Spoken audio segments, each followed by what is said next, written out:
क्या बादलों में ले जाए जाने से पहले इस्राएल को फिर से निर्वासित किया जाएगा?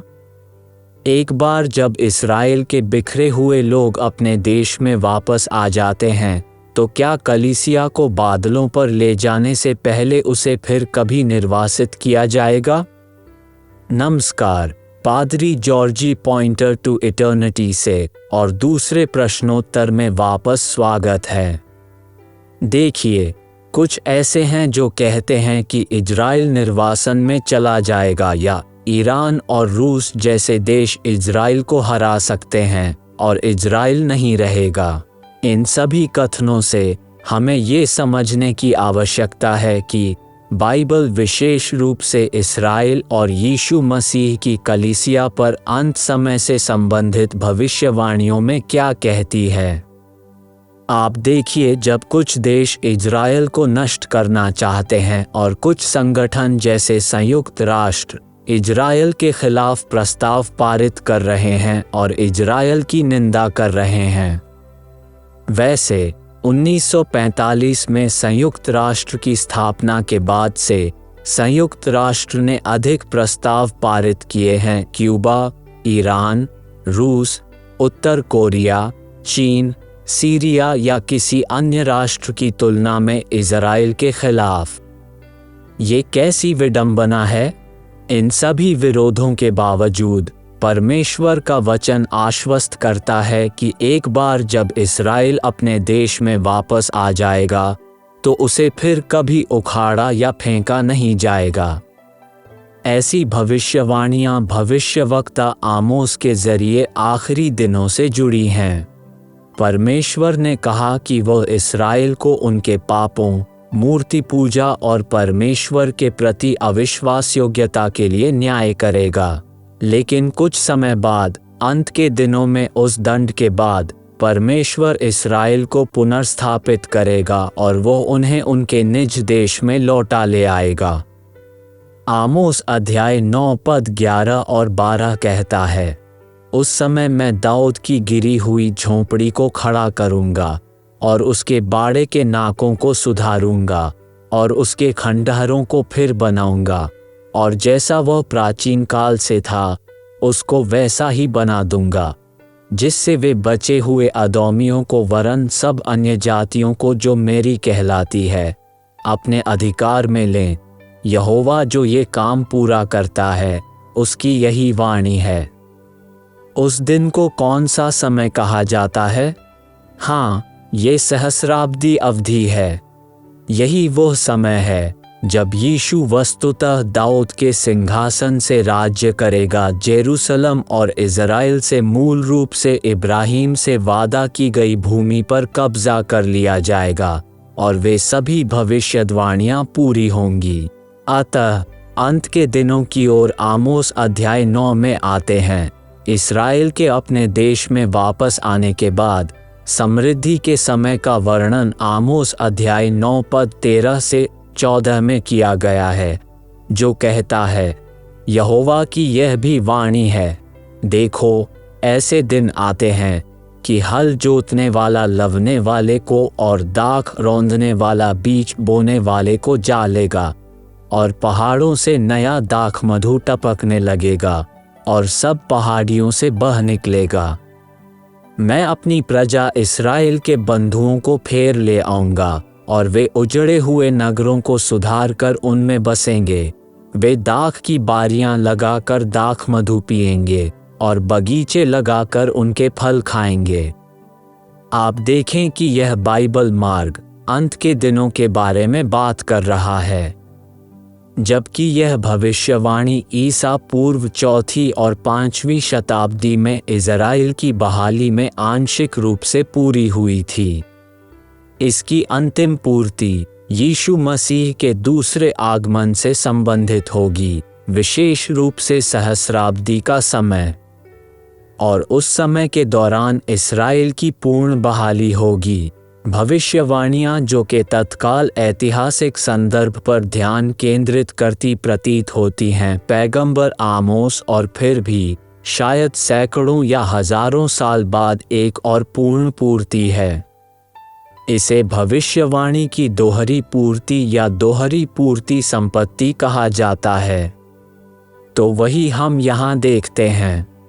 इस्राएल की बहाली की पूर्णता पर इसी तरह के अंश दानियल अध्याय 8 पद 17 से 26, यशाया अध्याय 11 पद 1 से 5, यशाया अध्याय 61 पद 1 में देखे जा सकते हैं।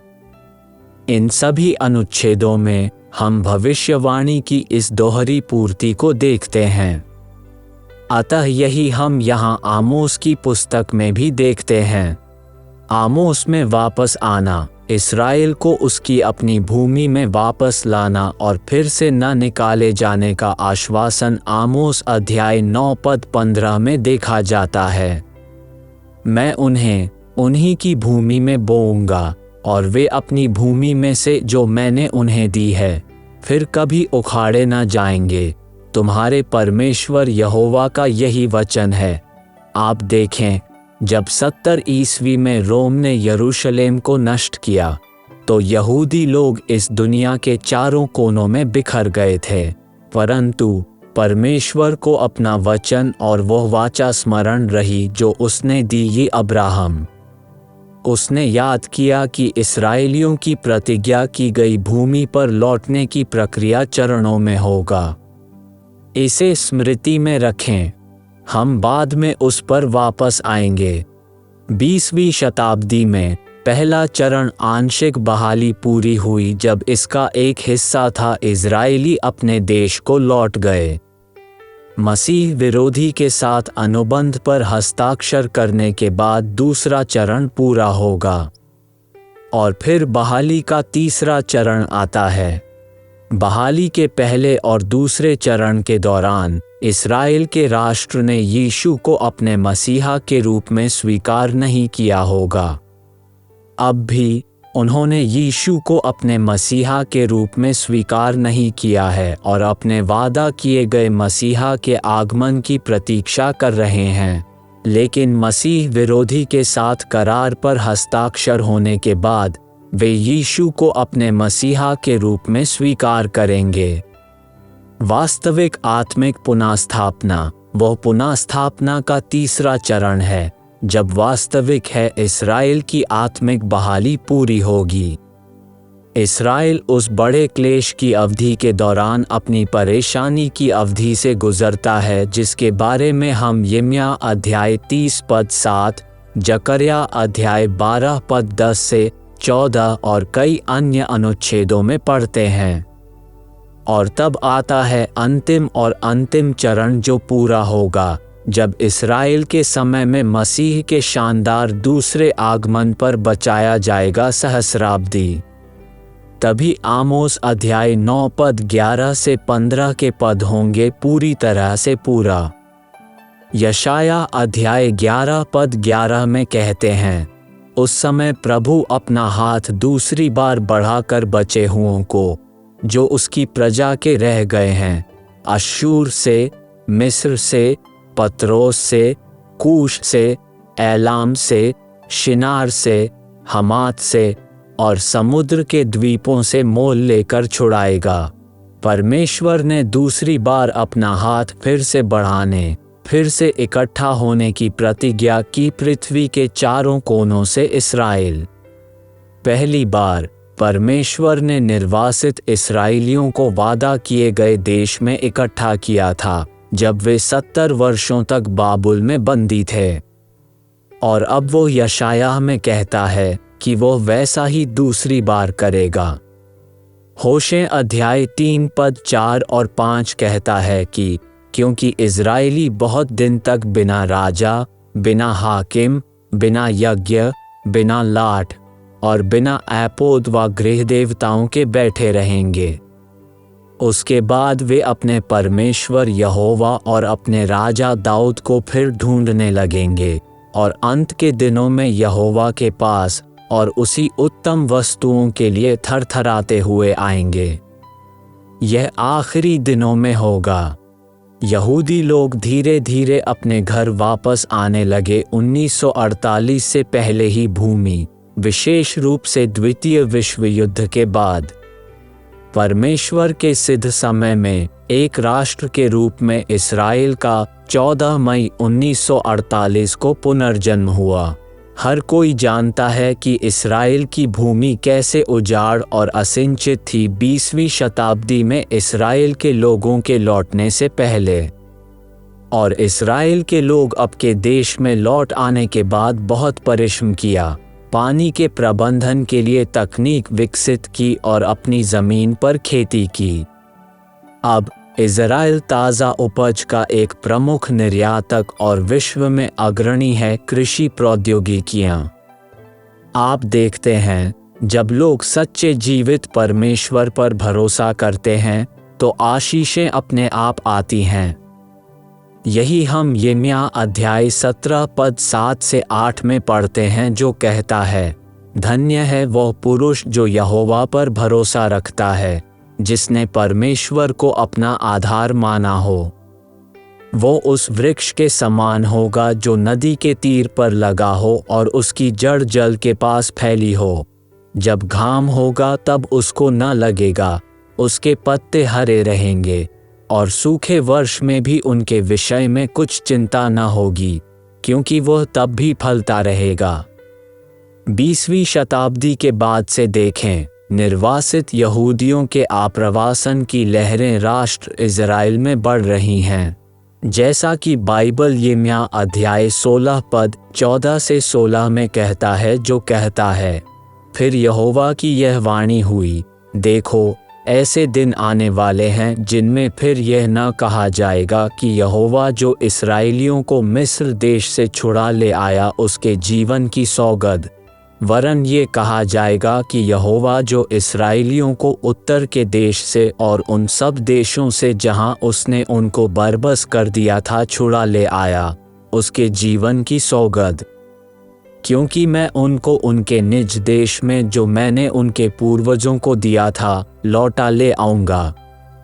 देखो, यहोवा की यह वाणी है कि मैं बहुत से मछुओं को बुलवा भेजूँगा कि वे इन लोगों को पकड़ लें, और फिर मैं बहुत से बहेलियों को बुलवा भेजूंगा कि वे इनको ऐर करके सब पहाड़ों और पहाड़ियों पर से और चट्टानों की दरारों में से निकालें। बाइबल का ये भाग यहूदियों पर बढ़ते अत्याचार के बारे में बात कर रहा है। लोगों को उम्र भर सामना करना पड़ा और यहूदी विरोधी भावना बढ़ने के कारण और यहूदियों का विरोध। यहूदी लोग इजराइल को अब सबसे सुरक्षित स्थान मानते हैं और वे दुनिया के अन्य हिस्सों से बड़ी संख्या में इजराइल लौट रहे हैं। हम इसे यहेजकेल अध्याय 36 और 37 में भी देखते हैं। एक राष्ट्र के रूप में इस्राएल की बहाली अंतिम दिनों में हो रही है। अधिकांश यहूदी पहले ही अपनी भूमि पर लौट चुके हैं और एक लोकतांत्रिक देश का गठन कर चुके हैं, जो कि मूसा के नेतृत्व में पलायन के समय से अब तक की सबसे बड़ी वापसी थी।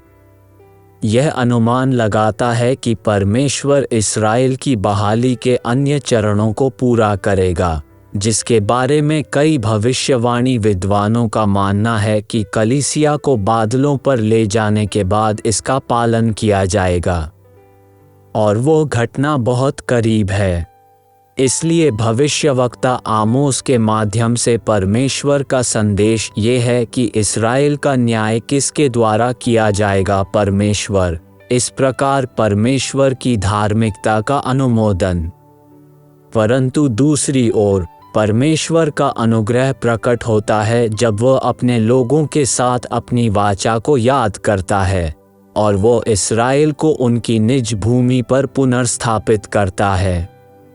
कई देश इजराइल को धरती से मिटाने की कोशिश कर सकते हैं। संयुक्त राष्ट्र जैसे संगठन इजराइल के खिलाफ प्रस्ताव पारित करेंगे, लेकिन बाइबल कहती है कि एक बार जब इस्राएल पुनः स्थापित हो जाएगा तो वो कभी तितर बितर नहीं होगा दोबारा। हालेलुया। हमेशा याद रखें कि परमेश्वर ने इब्राहिम से क्या कहा था, मैं उन्हें आशीष दूंगा जो तुम्हें और मुझे आशीर्वाद देते हैं, जो तुझे श्राप दे वही उसको श्राप देगा, और पृथ्वी के सारे कुल तुझ में होंगे भाग्यवान। इसलिए यहूदी लोगों को आशीर्वाद दो और यदि तुम कर सको तो उनका भला करो। और जैसा कि बाइबल भजन संहिता 122 पद 6 में कहती है, यरूशलेम की शांति का वरदान मांगो, तेरे प्रेमी कुशल से रहें। देखो, जो इस्राएल से प्रेम रखते हैं और जो उसके लिए प्रार्थना करते हैं, उन पर विशेष आशीष है यरूशलेम की शांति। इसलिए इस्राएल को अपनी प्रार्थनाओं में रखें और यही वास्तव में नए सिरे से जन्मे परमेश्वर की संतान की आशा है। यही हमारा ध्यान है। हम जानते हैं कि इज़राइल की बहाली का पहला चरण 1930 में हुआ था, 20वीं सदी, विशेष रूप से 1948 में। शेष चरण कलीसिया को बादलों में ले जाने के बाद होंगे।